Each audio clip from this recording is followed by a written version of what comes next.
Hello, everybody. It's me, Roscoe, and welcome to the latest Kings of Anglia fan social live show where the KOA Army share their thoughts on all things town. And we're fresh off our trip down to the West Coast. No, West Coast? Yeah, West Country. West Country. Of course, Ipswich Town drawing 1-1 with Bristol City. I'm here with two fine gentlemen who were at Ashton Gate with me in Alex and good old Bloomers.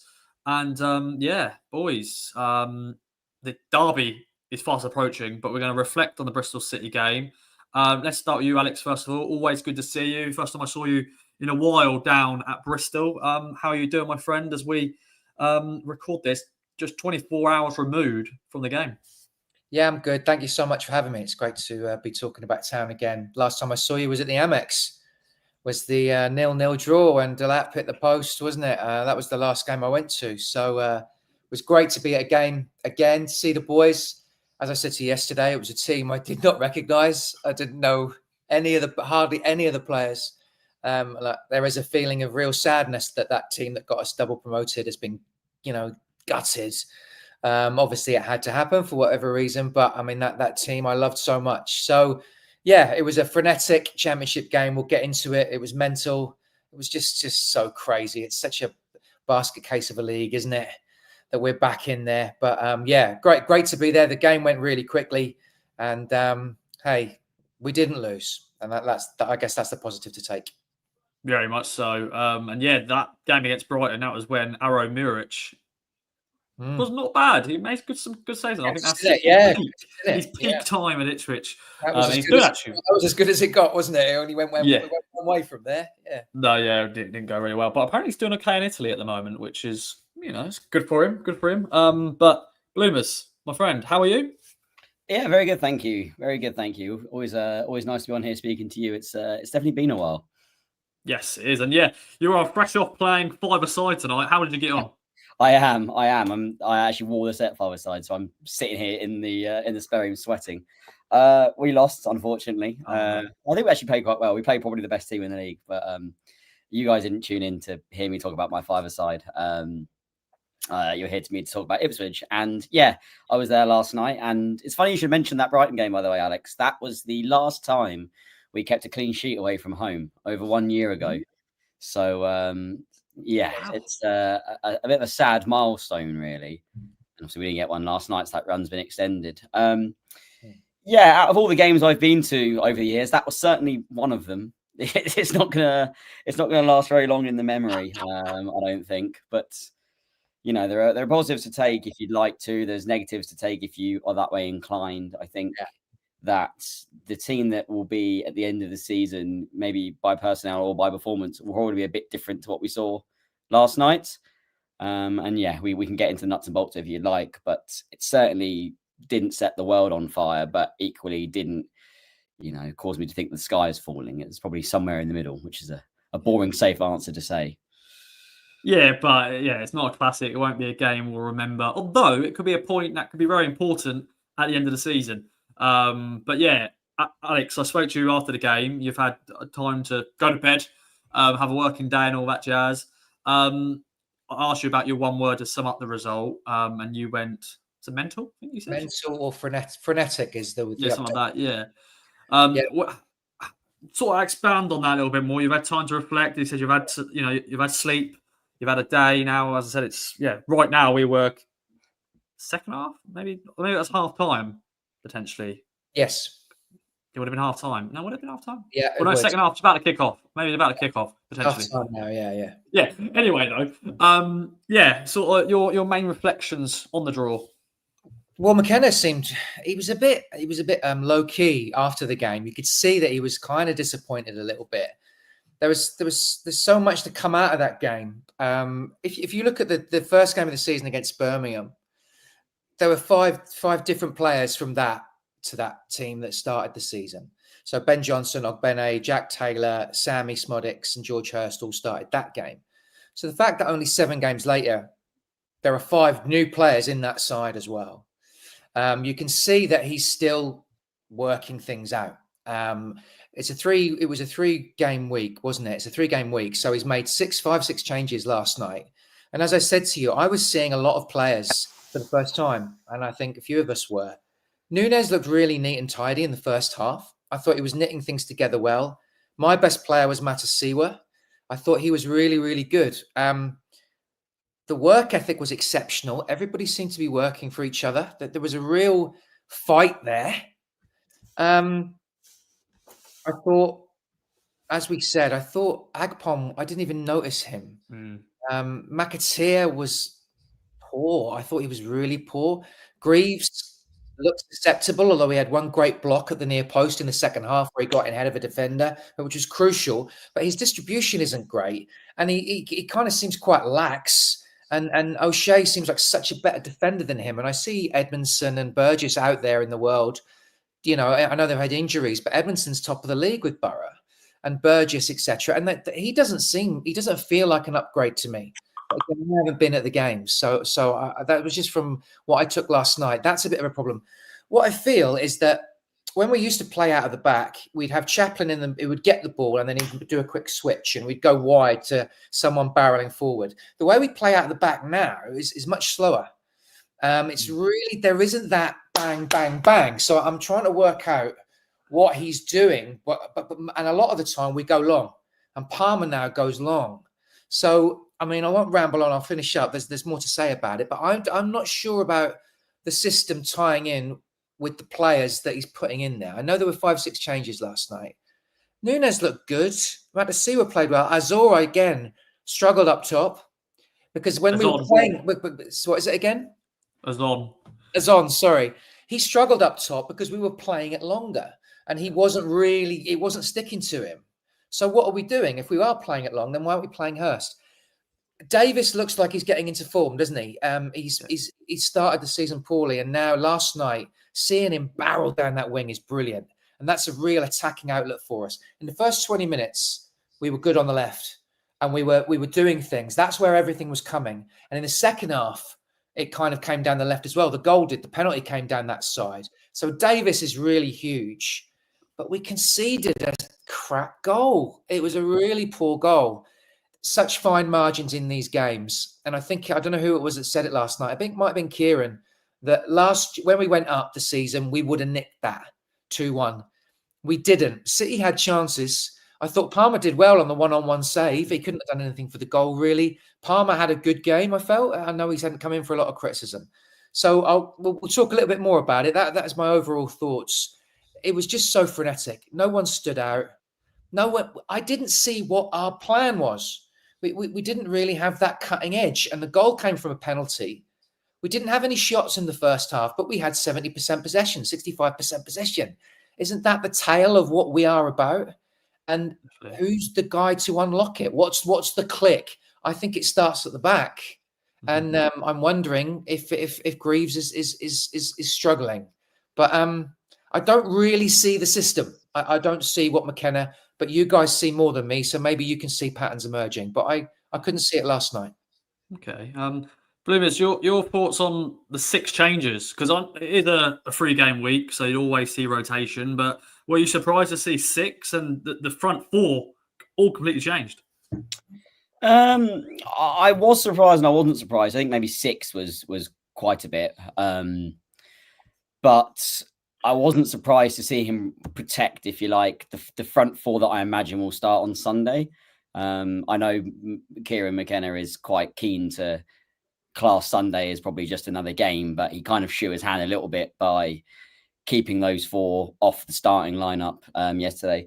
I think I agree with most of what Alex said. I think I certainly see a plan. I think plan A is what plan A has been for the majority of the time on McKenna. The way that he plays is kind of set in stone right now. It involves using, primarily Davis, but both wings to have someone on the overlap, have cutbacks and whatnot. We're a little bit more route one than we used to be. We actually like putting some balls up top now. Certainly when Hurst is on the pitch, we tend to look for him to win some headers and flick-ons or whatever. It was an okay performance. I think I agree with what you said about Palmer being perfectly fine. He made a good one-on-one save. He's not very commanding, and that is going to annoy people because he's not a, clear everything out in front of him type of goalkeeper. I think he has improved his distribution slightly. I wouldn't say it's clacky levels yet, but it's getting there. What I always just seem to think right now is it's so weird. If you gave, I don't know, 2 isolated performances right now from this season and one from 23-24, and you said, which team is the one that's just got promoted to the Championship from League One, and which team is the one that's been relegated from the Premier League and had 150 million, whatever the figure is, spent on it, you would think that the team that got promoted in 23-24 is the one that's just come down, and the one that we're seeing at the moment is the one that just got promoted from League One. It's so fun. Well, funny is probably not the right word because it didn't feel very funny last night. But it's weird to see that team that got promoted from League One was so dialed in on one another. It was a lightning in a bottle type thing where McKenna had to do very little it certainly didn't look like he did much fine tuning to the squad that got promoted from League One, which took the league by storm. Whether it's that teams have had, you've now got almost 4 years worth of McKenna Ipswich games to look at and work out how we play. People have made adjustments in the Championship now and are stifling us a lot better than they did when we were in the Championship first time round. And if that is the case, which it might well be, well, then it's down to McKenna to work out how to make the improvements necessary, because at the end of the day, it's okay. It's an okay start, but it's nothing more than that. And things might just be going in the right direction a little bit, but there still needs to be levels of improvement if we want to get to where we think we deserve to be at the end of the season. Because right now it will sort of look like we're on a fringe of the playoffs type team. And with all the money that's been and the targets that have been set and the money that's been spent, that's not really good enough. So yes, a point away at Bristol City in isolation, nothing wrong with it. Again, it's a game that I really don't think is going to live long in the memory. But, come the end of the season, if that level of performance is kind of where we're at then more than one alarm bell should probably be ringing. Is that your Alex? Go. I think there's a couple of things there, isn't there? It's a hangover from all the changes, from losing Morsey, from losing Burgess, from losing Chaplin, from gutting that team so much. But if you look at our fixtures, Preston, Birmingham, Blackburn, Derby, Bristol City, Southampton, okay, that was a tough game, but not really challenging, not hugely, really tricky, I don't think the performance levels have been particularly good across the board. I don't think we've played really, really well. Even the Sheffield United game, I know we won 5-0, but first 20 minutes of that, I felt we just couldn't keep the ball. We weren't retaining the ball. They had more possession than us. I know we went on to win 5-0, so that I'm being a little bit picky there. But it doesn't feel like we're playing very well yet. Now, we've got an international break coming up. Then we've got Middlesbrough away. So after we play Norwich, it's Middlesbrough away, and then we've got a couple of nice fixtures: West Brom and QPR at home, I believe. We don't want to, we don't want to lose to Norwich or draw with Norwich and then go to Middlesbrough away. I know he'll have more time on the training ground with the international break to get the systems in place and work out what his best team is. But I am concerned about it, definitely, because we'll be at 10 games soon. And if we haven't clicked in after 10 games, because that's normally a good cut-off point, isn't it? Where are we? Where are we? Who are the players that have really ensconced their way in?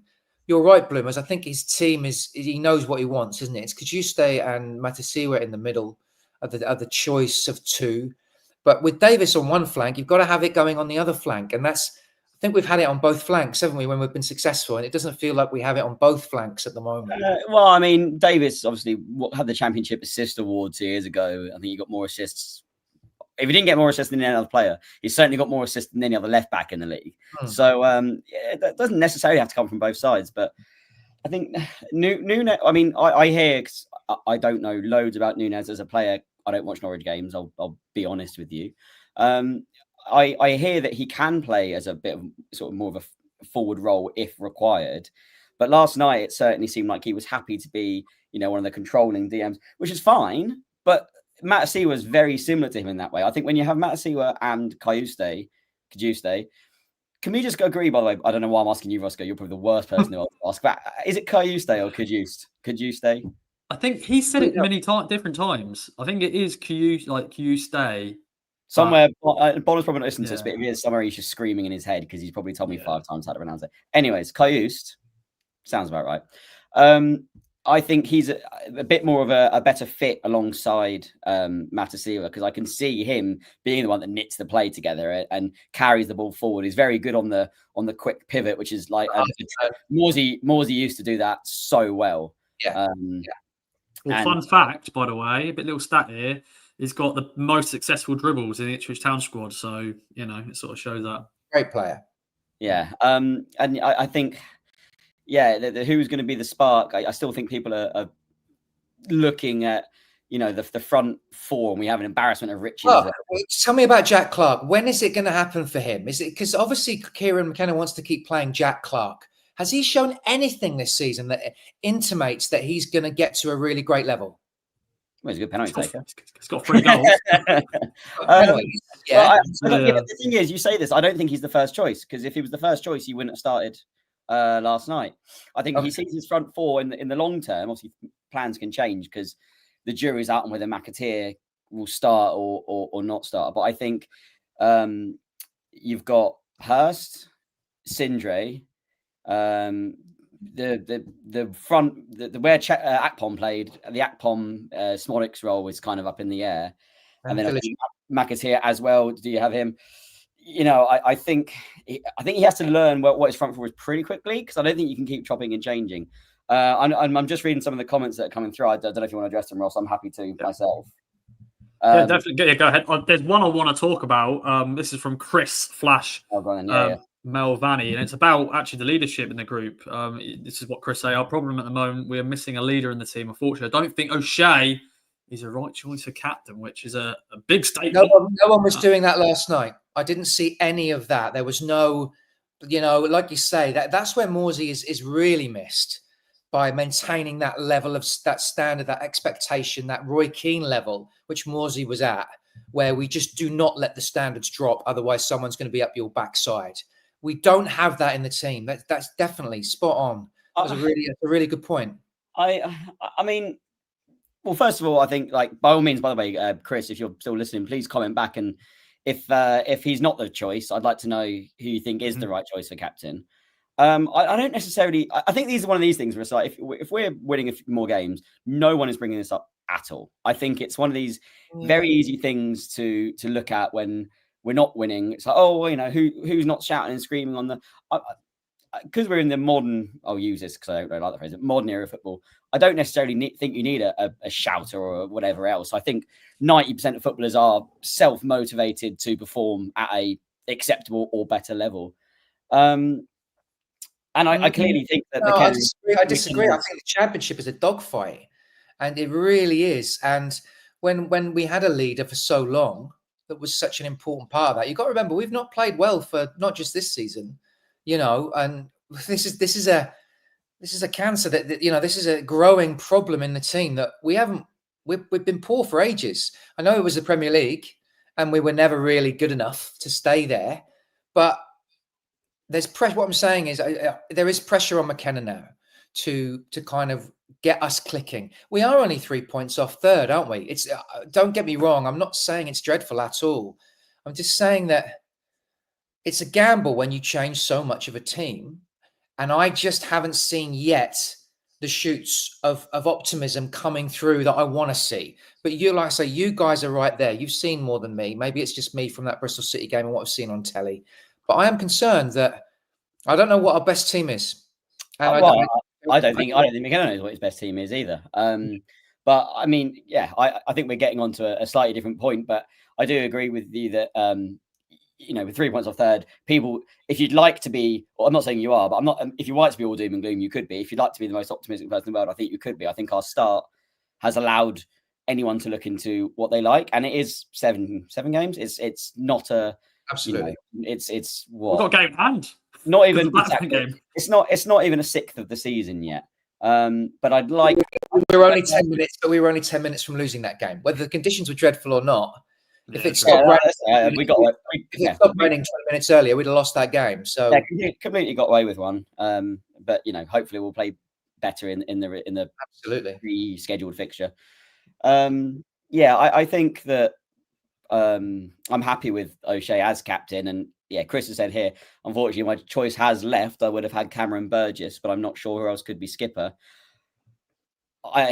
whether McKenna's right or wrong, and it's a decision that will be scrutinised heavily, he decided that the centre backs that we have at the club wasn't going to have Burgess in it, and that was made very quickly. I think it might have even been the first sale of the summer, so it was made very, very early on, and we never know if Burgess wanted to go because he was told he wasn't going to get the minutes that he wanted, or he wanted to leave. Well, he's out of contract, wasn't he? So Yeah, he was out of contract. Yeah. Where is he now? Sorry, where's Burgess? Swansea. Doing really well. Is he playing? Yeah, of course he is. Yeah, so I mean, for me, I'm happy to have O'Shea as captain. I think I don't have any issues with his captaincy.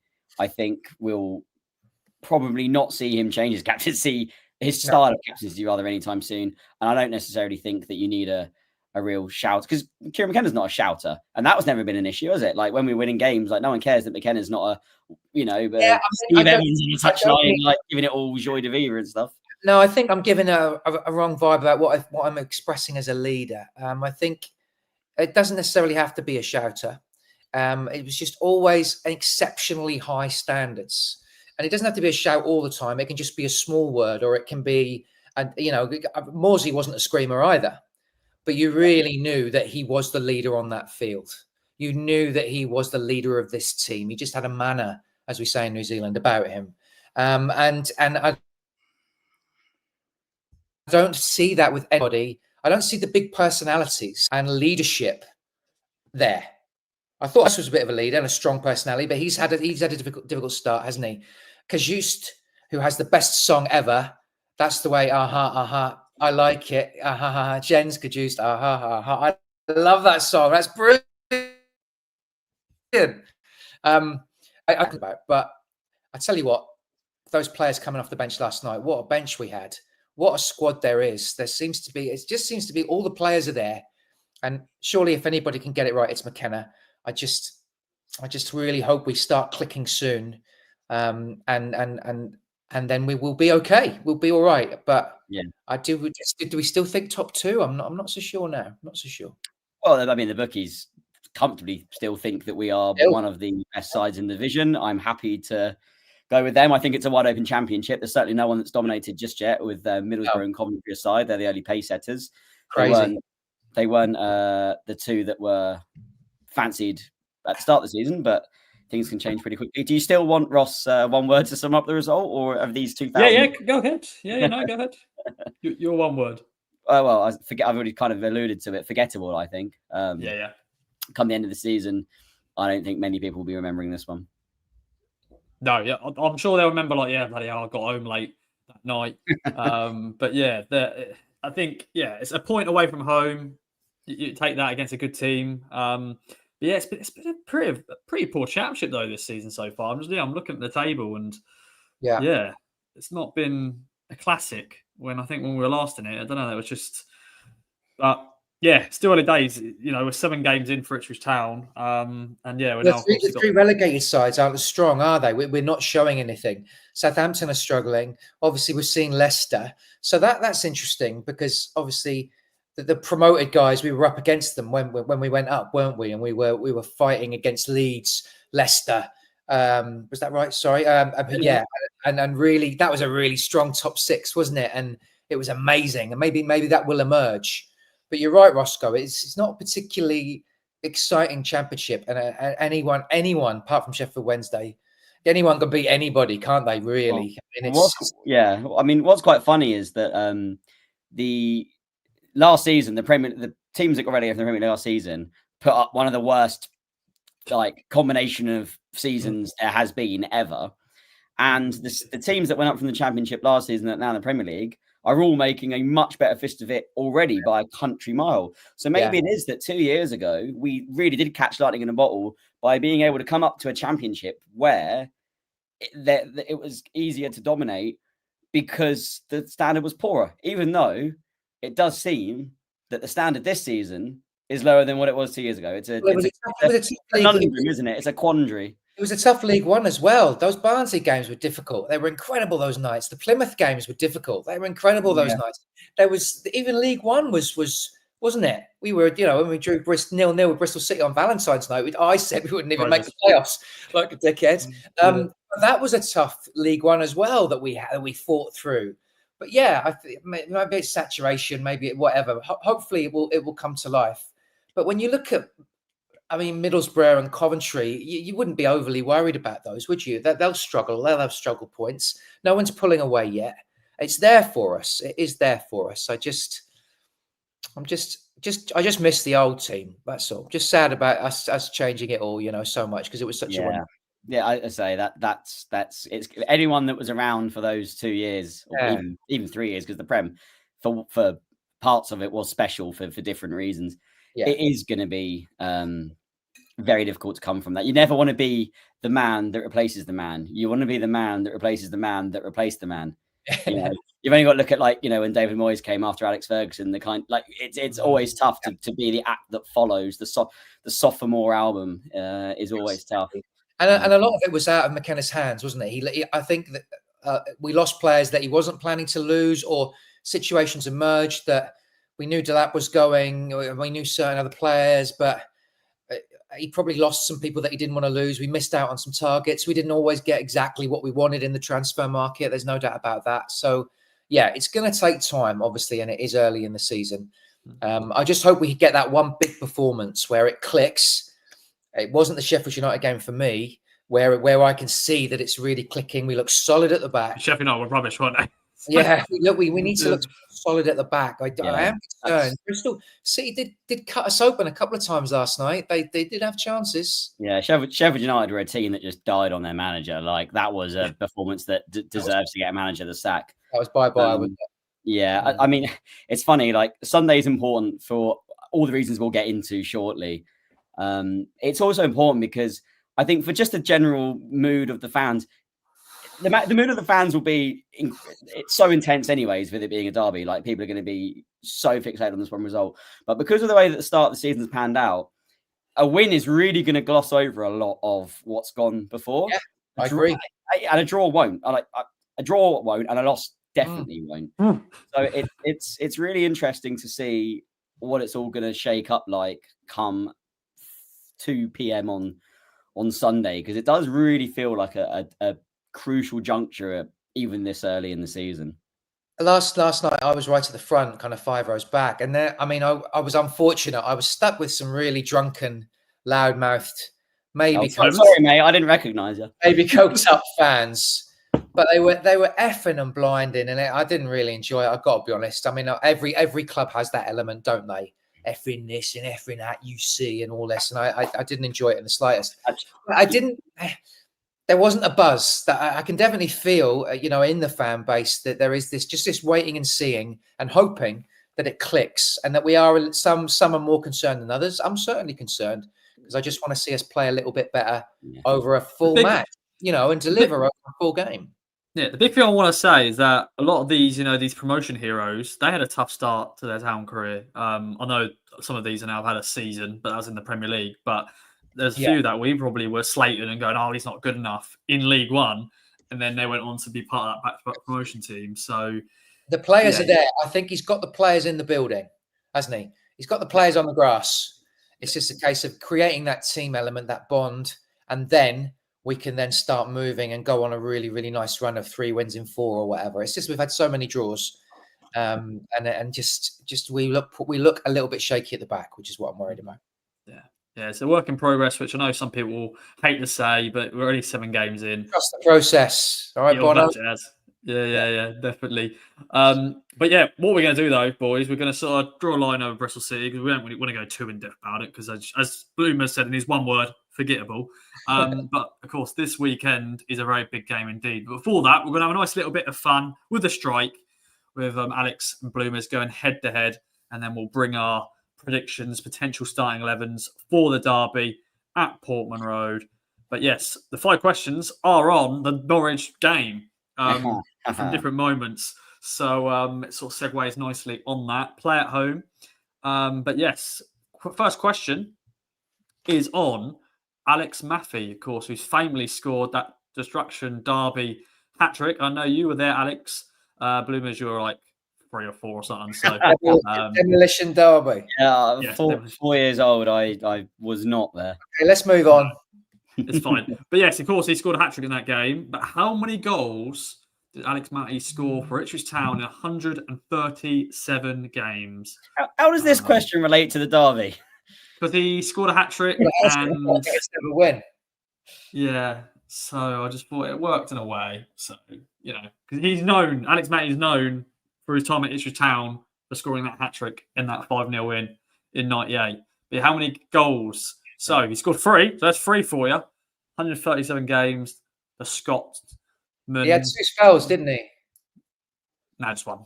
He had just 1 spell, did he? Sorry. That's right. That's all good. That's all good. That's John Walker had like 3. He's now a Scotsman, obviously. But yes, how many goals then, boys? Whoever gets it bang on, by the way, gets double the points. So it could be 2-0 up in the first question. Okay. I don't have pen and paper, so you'll just have to take my word for. Okay. Well, technically, you have to do it first, maybe then. Yeah, all right, that's fine. I can't see Alex's thing anyway, so it's good. You do it first. I'm going to go 37. I reckon it's quite low. Okay. 61. Alex is gone. Now, it ends with a 7, but it's 47 Bloomers, unfortunately. So, who's closer? So, that's 10. Me, by 2. It's me. I'm 14. I'm 14 away. Bloomers is 16 away. I'm 10 away. 37's 10 less than 40. Yeah. What did you say, Bloomers? 37. And what's the number? 47. Damn. Could have slipped there. I would have just gone, oh, yeah. I took your word for it. Rubbish. There. That was my era. That was the one I should have got. That's fine. It's shot in the dark, though, isn't it? But 1-0 then to Bloomers. Question 2 is on Danny Haynes, of course, the Canary Crusher himself. Now, he's called Danny the Canary Crusher Haynes. But on his birth certificate, he's got a proper middle name. But what is his middle name? Is it Lewis? This is the most rough question ever. Or Thomas? Lewis, Ryan, or Thomas? Is it boy? It sounds really interesting there. Right, okay. I don't know what. Lewis, is it Lewis? Lewis. Ryan or Thomas? All right, okay. I'll go first then, as always. Well, considering one of these is my actual first name that nobody calls me, I'll go with Thomas then. Ryan. You're both wrong. It's Lewis. Question 3. Question 3. We're going to segue straight away, but still 1-0 Bloomers. Okay. Question 3 is who set Wes Burns up for the equalising goal against Norwich in the 2-2 draw at Portman Road in the last time we played at Portman Road against them? Was it Nathan Broadhead, Connor Chaplin, or Leif Davis? Of course, Nathan Broadhead opened the scoring, then Jonathan Rowe made it 2-1 to Norwich, but then Wes Burns equalised in the second half to make it 2-2. But who set him up? It was delayed. Yeah, I can picture it in my head. Yeah, me too. One of these players did come into my mind straight away, so go with that. Go with your instincts. Yeah, I think I might have to lean with that. Alex Matthew. Oh no, he's not there. He's not part of the 3. Oh, balls. Just pick. All That's right, not an option. All right, I'm ready. Okay, but it was. Who do you reckon? I will go Nathan Broadhead. Last night, Broadhead. Both gone Broadhead. And you're both wrong. It was Connor Chaplin. Damn! I was going to do that one. Yeah, Broadhead scored last night for Wrexham. Yeah, he's done well against Leicester. Yeah. Indeed. So there we go. Question Question 4 is on Jonas Knudsen, who, of course, scored twice in the derby. But what is his nationality? Oh, long throw man. I know this one. Was he Danish? Was he Finnish? Or was he Swedish? Jonas Knudsen. I think I know this one. I can't say that before, just in case I'm wrong. Oh, yeah, I know this one. Yeah. Okay. We got this one. Okay. Just shout it out, boys. I'll Don't write it down. Danish. Yeah, there we go. Danish is correct. So 2-1 Bloomers going into the final question. And it's on the boy, my old boy, Gwion Edwards, who scored. He scored on his only Derby Day appearance in 2018 and that 1-1 draw. Paul Hurst, who was in charge, but he only played once in the Derby in that season. because he didn't play in that 3-0 at Carrow Road where Paul Lambert wanted to fight people. But yes, he now plays in the National League. But for which club? Is it Morecambe, Scunthorpe United, or York City? So yeah, he's kicking about in the National League. Good old Guion. Just going to play out, Ross. I think it was 2017. I've been 2018. That was 2018-19 season. We were in League One, the 28. Oh no! Oh no! Am I wrong or is he wrong? You're wrong. Ah, You're wrong. So there we go. That's 2019-20 season, the first League One season. 2018-19, because Paul, yeah. no. Okay, I've got my answer. Not for the first time. You are completely correct. Got my answer. Okay. Anyways, I will go for York. York.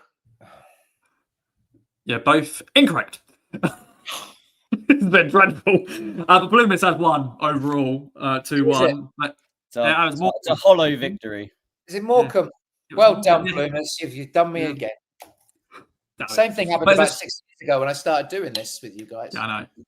But there is a tiebreaker, and I'm sure Bloomers is going to be a good sport, and he is going to gamble. Of course. So now, big question is, now you've got to get a bang on, take the crown, Alex. Okay. And that is, how many goals have been scored in the derby at Portman Road in 48 home league games? How many goals have Town scored? Oh, so just Ipswich goals? Yeah. Not total goals? Not total goals, Ipswich Okay. goals.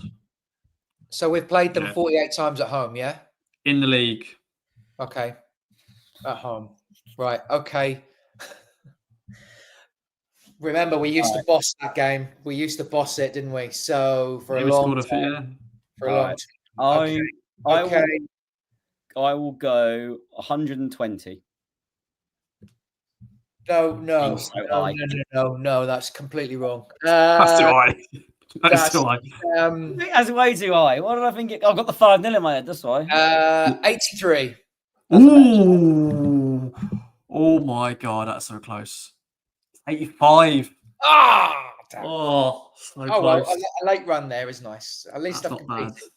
That was very close. Competed. 85, 83, very close indeed. Bloomers has won overall, and we want a speech, my friend, and that is you've got to segue it nicely into the Derby Day preview, because we're obviously doing the first Kings of Anglia Derby Day preview. Yeah, my friend, speech. Yeah, that was the most hollow victory of all time. I will take another absolutely disgraceful, disgusting, narrow victory on Sunday. There you go. How's that for a segue? I love it. Absolutely agree. Definitely. Yeah, boys, it's obviously it's been a tough 16 years. Ipswich Town have not beaten their arch rivals Norwich. Although in those 16 years, we've not been in the league, the same league, have we? We've been obviously sadly we were in League One for 4 years. Yeah, but I mean, 10 games or whatever it is doesn't sound much better. No, I think it's 14 in total. And I think there's worse. eight defeats, 6 draws. But Alex, have you got any sort of East Anglian derby memories? Anything that's personal to you? I know you said you were at the 5-0 in '98, but anything else? I'll be quick, but I don't know where to start because I was born in Norwich. I was born in Norwich. I was born in Norfolk. I left when I was 11. But I chose Ipswich when I was 7 years old. Norwich were never in the frame. You don't choose your team chooses you. So 1985, Radio 2 commentary. Steve Bruce, second leg, semi-final with the header. Oh God, that was painful. I was 10 years old. In the first leg, Mitch Davray got assaulted. Basically, we won the first leg 1-0. That was the most painful of the lot. Semi-final of a Wembley Cup final, losing to Norwich. Then the Eddie Ouds, Gary Megson own goal. I was there for that. That was my first derby with my dad, who's a Norwich fan. That was brilliant. That was at Portman Road.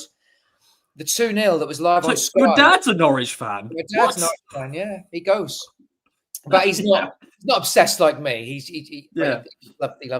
How did you tell him that? Yeah, I'm going to support Ipswich, not Norwich. Oh, I just did what I wanted. The 2-0 when we beat them in the Premier League the first time in '92, Kiwomya and Mickey Stockwell. I watched that live on Sky when I lived in Merthyr. and that was wonderful. Kiwomya doing the old, they used to do that celebration. The demolition derby, with which I was there and I ran on the pitch. And most recently, they're all pretty forgettable, especially the playoff semi-final under Mick McCarthy, where Paul Anderson scored in the first leg, and I thought we might edge it, but we didn't. And then, of course, the Jimmy Bullard cracker when we lost 5-1, when Jimmy Bullard scored a 30-yarder from the top draw. But it's been so painful. But I do have those beautiful memories. The 2-0 first Premier League. But that 1985 semi-final, listening to it on the radio, listening to Steve Bruce come in the middle in it in a game that we never should have lost. That was painful. But a win Saturday would make a lot of it go away. Yeah, very much so. Yeah, Bloomers, sadly, in our lifetimes, we've not seen many. Have you ever seen Ipswich win? I've only seen top two. Yes, no, I have. Yeah, my memories are a lot more modern, which means they're a lot more painful. But the first season back in the old Division 1 in 2002, 2002-3, when Cunyago equalised in the last kick of the game, that was special. Because I remember I was in Block JJ of the Britannia with my dad. I think that would have been the first derby I'd have been to. And I remember the roar when Cunyago bundled it in was unlike anything I'd ever heard. I think up until the stadium improvements a couple of years ago, that stood as our record home attendance all-seater. So that was a special day. It's funny, the Haynes Hand of God goal, I was jumping around my living room for that one. And then the back-to-back home wins we got, I think, at the end of Magilton's tenure. It's funny. It's because I remember them so distinctly, and I mean, I was just turning 18, I think. And so if anyone would have told you then, like, what would then transpire to happen over the next decade and a bit, I don't think many people would like to believe you, but probably wouldn't have believed you. And yeah, it's funny. Well, I think we'll come on to this a bit more. I'll explain my thought process in a bit, but it sticks in the craw that what's happened over the last however long has happened. And for me personally, it's just a win would kind of draw a line under that whole Marcus Evans, League One, banter era, all that shit that happened. I think this is the one thing where it would exercise a lot of demons and basically the club moves on. I think this is just the one. And again, like, people can look at this and go, oh, like, so pressed up about Norwich or whatever. But like, it would be pointless to play it down as a fan. I mean, if you're giving the team talk, I would completely go the other way. But as a fan, just talking about the game, it's clearly something that's very personal to Ipswich and Norwich fans. Otherwise, they wouldn't make such a big deal of it. So I do really think that a win, when it comes, because it will come eventually, and Sunday, there's no better time to do it, will really go far to exercise those demons. And just as on a personal note, because we all seem to have it now, people that don't know, I got married in May last game of the Premier League season. And my now sister-in-law, her boyfriend is a Norwich fan, and they live just overlooking Carrow Road, just over the river. And yeah, we've had our backs and forths since the season started. And yeah, it's always nice to put one over on them, and even better now, a chance to put one over my own family. So yeah, bring on Sunday. Yes, bring it on indeed. And yeah, this feels like a different build up to the last one, because we were in the run, the run of the season where it was in December. We were obviously riding high. We're all like going, what is going on? We're bloody in top 6 of the championship. And then we dominated that game. We should have won, but Nathan Broad just couldn't score until he did score. And then we ended up drawing at 2-2. And then we obviously lost at Carrow Road. Alex, yeah? I think what's interesting is that obviously it's huge to them. They've got this number on us that they always talk about. But McKenna resting 6, I think that's interesting too, that he really did put in cotton wool certain players, because that Bristol game was important. But I think McKenna will really get them going. I think he knows, he gets it. He'll get it now that this is big for us. Not just to get the monkey off our back of this run that they're on, that it's done. And then going into the international break, I think he'll have them right up for it. Norwich is still one down. I've got it on here. They're absolutely they're dreadful. But we're not great either. But the Nunes element, I guess Nunes won't start the game. Like, I guess they won't bring him on. They won't start with him. I'm guessing. You guys will know more about that because it'll just be too much of a problem or an issue for him. He'll be too distracted. But I think McKenna is aware that this is. I think we're all just kind of. There's a lot of dread for us. I'm dreading it, and we just want it. The monkey gone, the monkey off. You know, they can beat us at Carrow Road. I just want this done. I want this record just so that they can't. I'm the same. That's all they've got on us. Yeah, I'm exactly the same as you. I think you look across those 16 years. There were times where we were in the same league, but we were operating in almost different planets. Especially the end of that Marcus Evans era. Yeah, things were awful. I remember that 3-0 under Lambert. Like his whole game plan got screwed after 3 minutes because we conceded so early on. But like, he basically just went there to try and settle personal grudges, and result be damned. And looking back on it, was hilarious. Like, it wasn't fun at the time because I haven't missed an away derby since 2014. I think I've been to every single one. So when we do this preview for the away game, it'll be even more for me. But right now, off the field, we're in a much better place. On the field, in theory, we're in a much better place. Yeah. The two squads don't compare as to what they used to. I mean, you might say they possess one of the best strikers in the league. I certainly wouldn't argue with that. But other than that, like, you look at our squad and you think, happily give them a game and be worthy favourites to win. Yeah. And it's funny because any team coming here that had that squad or where they're on the table, everything else, the performances they put out, if they weren't called Norwich City, you would treat this like we treated the team. There's a psychological warfare going on there. There is, and as fans, it's great to get all wrapped up in this. That's fine. So when you say about McKenna not riling them up, but like getting them fired up, I think he will do that. But I also think that it's important for him to be the level-headed man he has been, because if they treat it as a game like Portsmouth, then and we put in a good performance, we should win the game. I always talk about bookies because it's my profession. There's a reason we are clear favourites to win this game. It's not just like being picked out of the hat. But it goes out the window for us for the last 10 games. And it has done. It doesn't matter because they've just got us. It was like the game when we got promoted. It was a terrible game. It was.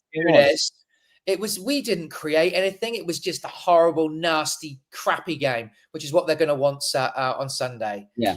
But I just if you're a player in Kieran McKenna, you do have to treat it as another game, because the psychological aspect just drags you down like an anchor. No players with a lot of scars there, are there? There are a lot of players who will be carrying the same baggage. That should, in my opinion, work to our favour. Of course, you've got Nunes, and you've got a few of the boys that would have played in that game. Obviously, Davis would have played in that game. Just Davis. He's isn't he? He's fine. Jesus, it doesn't matter. I mean, Hurst hasn't got the history. Our back four hasn't got the history. None of them have. None of them have. Yeah. So it's again, and Harry Clark's still knocking around, so they do want them to know like what it means. They do have a few people. Harry Clark, there's a name. Bloody hell, forgot about him. But this is it. I mean, we've just got to play our game, as difficult as that will be, because I do think I agree with Alex that Norwich's blueprint to win is you've just got to look at some of the performances that teams have played against us already this season. Bristol did a good example of it. I didn't see the Preston game because I was at a wedding, but from what I've heard, Preston did a fantastic job of nicking that goal and then just being defensively solid. But this team, Norwich aren't defensively solid. They somehow nearly kept a clean sheet against Coventry, even though they absolutely battered them for 90 plus minutes. Yeah. Other than that, I think they got a clean sheet against Blackburn. They went down to 10 men, I think, as well. So other than that, I don't think Norwich have kept a clean sheet.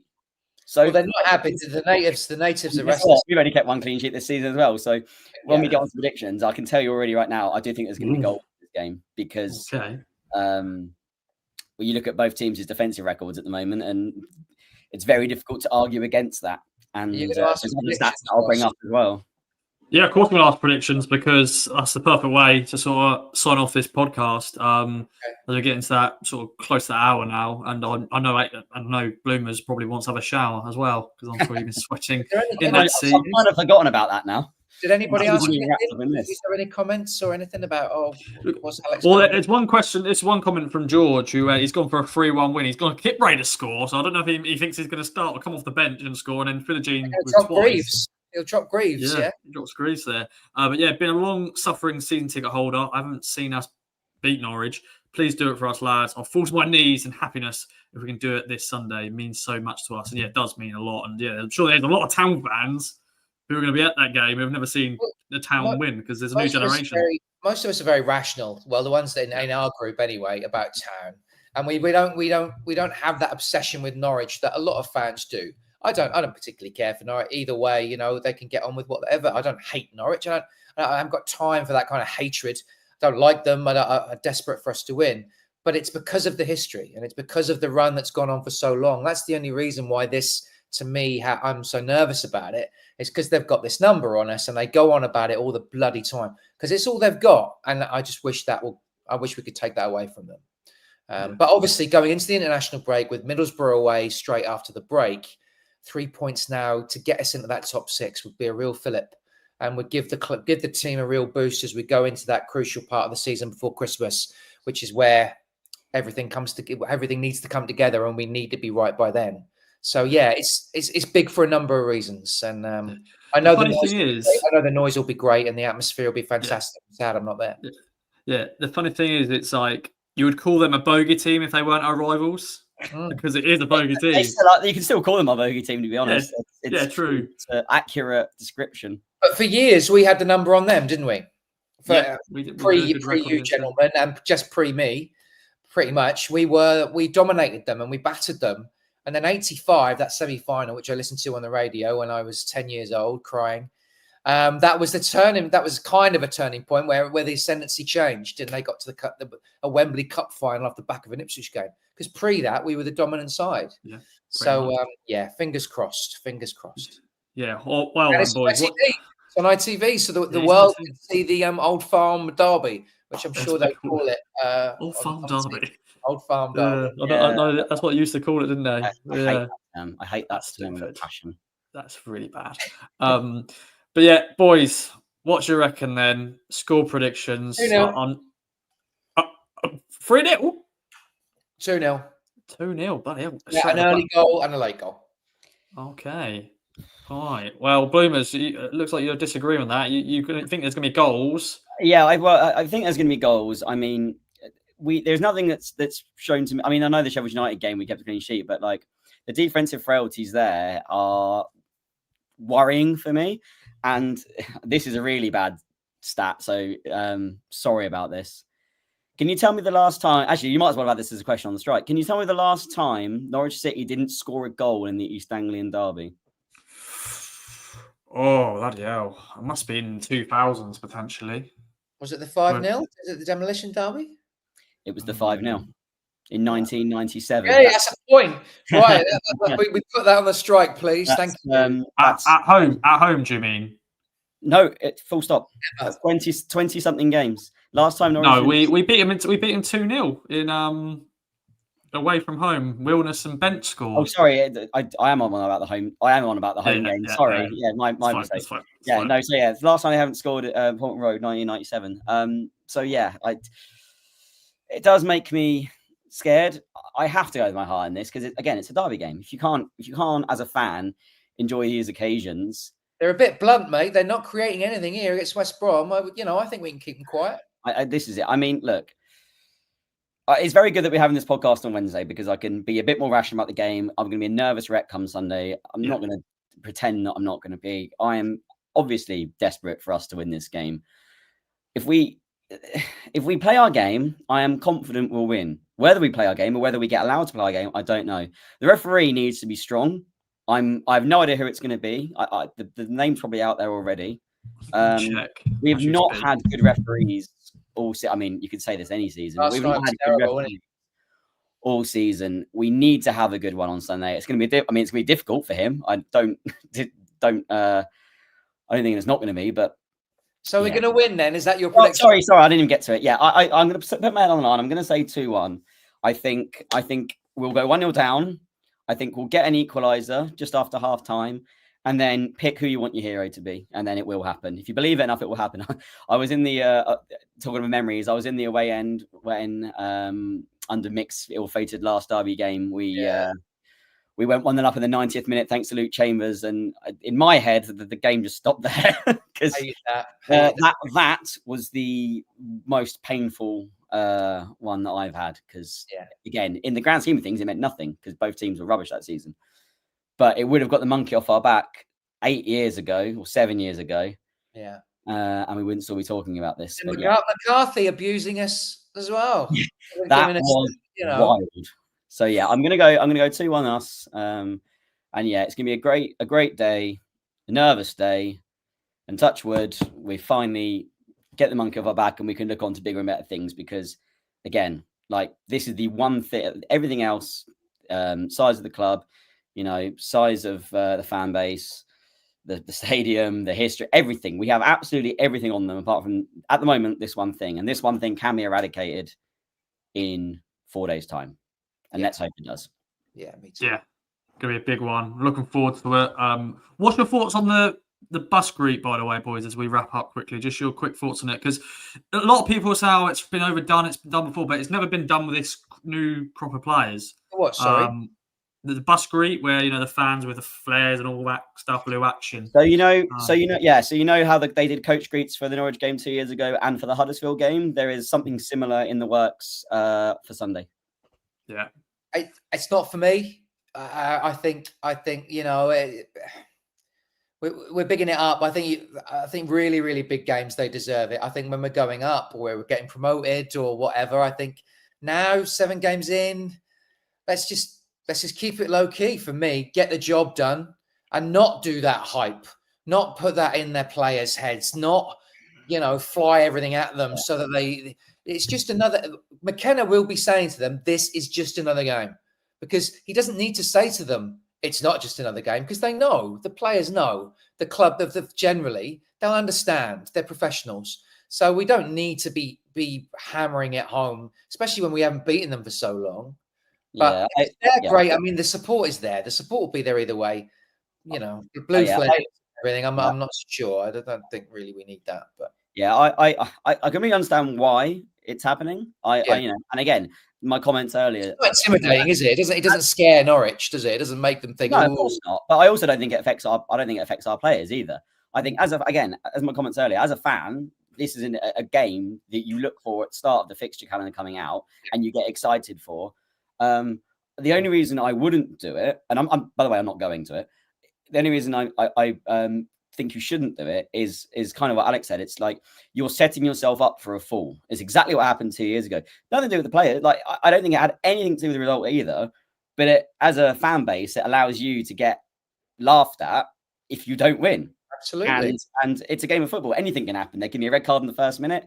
Absolutely. Anything can happen. So you are running that risk of having a bit of egg on your face. I think the Huddersfield game is different. I think I can completely understand that more. Yeah, I mean, totally. purely by the odds, we were very, very, very heavily nailed on to get promoted, and obviously we did. And it's not something we've done before, and it was wonderful when we did it. It was what an atmosphere. It was absolutely incredible. It was amazing.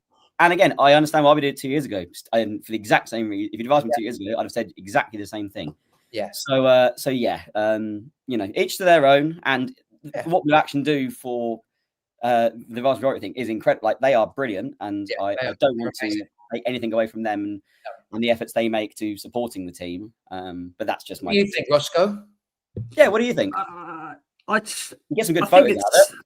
Yeah, good footage and all that, but yeah, I don't know. I think maybe the one thing 7 games in. I know it's a derby, but do it in the ground. Just do something amazing in the ground. Tifos and all that stuff. Maybe they've got that plan, but I don't know. I think I liked it for the Exeter game because it was just something a bit different, and then the Huddersfield game was just incredible. But the derby, not really for me. We need to stop bigging this up as well. It does need to be. It actually needs to be dialed down because psychologically we've actually played poorly in these games. there's been a mental block. There certainly was at Carrow Road.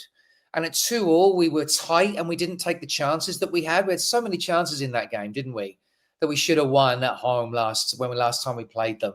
When Burns scored, we should have won that game. But we didn't. All right. We felt there was a tension in the team, and we actually need to lower that. And like I say, with new players in the squad that haven't had that history, hopefully that will be there because you still boss it. Davis will bomb up and down, and we'll get on top of them, and we'll get an early goal. I have not nightmares, but I'm very worried about Josh Sargent. He's a fantastic player. Absolutely, yeah. Arguably the best striker in the division. If they can get him service, he's a great chance, I'm amazed. I mean, his record in the derby is actually, I don't think he's scored in the derby yet. Oh, he's crap. Yeah, I mean, it's a great finish. Shouldn't have said that, should I? Because this will get clipped. Oh, no. Blumen's well. He's going to score the winner. No, he's a great finisher, and he's a real problem. We have fantastic players too. You know, Philogene in a great little rich vein of form. Hurst is scoring. Jack Clark is there for penalties if we get one. It's also up to be a grandstand game. And Norwich are losing with 88. Norwich check still 1-0. They just had a header 5 minutes ago that was saved right on the line. Bit of huffing and puffing, but West Brom still 1-0 up. Yeah, they've had more everything. They've had more possession, more shots on target. They are giving it a go, but doesn't matter, does it, mate? They're at home. They should be. That's what you should be doing at home. So it's not the number that counts. No, it's the goal and stuff. But I don't know. I just hope it's not a boring game. Because it won't be. Will it? That Portsmouth Southampton stinkathon was awful. Oh yeah, the goalless draw, wasn't it? So that's what I've got in my mind right now. I know it's going to be a 0-0 draw, and it's just like going to be like one shot, and it's like there'll be no yellow cards, no red. It will just be a boring game. That's what you want to see in the derby. When was the last 0-0 between Ipswich and Norwich? Oh, there's another one. Here we go.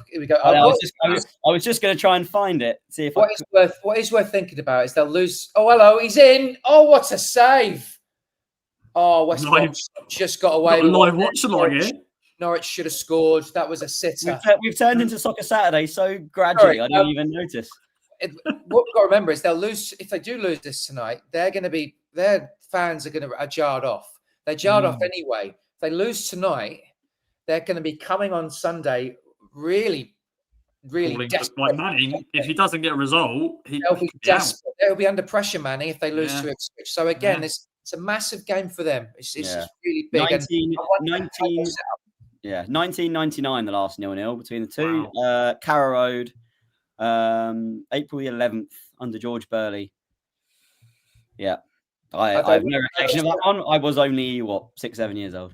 I wonder how they'll set up and if they'll come at us or if they'll just, we'll see. But injury time now. But God, they should have scored a minute ago. But yeah, still 1-0 West Brom. So do you want to wrap the podcast off, or do you want to carry on until the game? I'm gonna wrap this up now because I think this will go out as an audio podcast on Thursday. So whoever's listening to this right now, you know the Norwich result, and But thanks so much, Alex and Bloomers, for joining me. Bring on the derby. If you are going to the game, ladies and gentlemen, enjoy it as much as you can. But if not, follow Coverage Us. We'll be there, of course. I will be bringing you another live show with AJ, Stu, and Heafy as well. So tune in for that on Friday night. But thanks again for listening and watching the Kings of Anglia Fan Social. And we'll see you next time.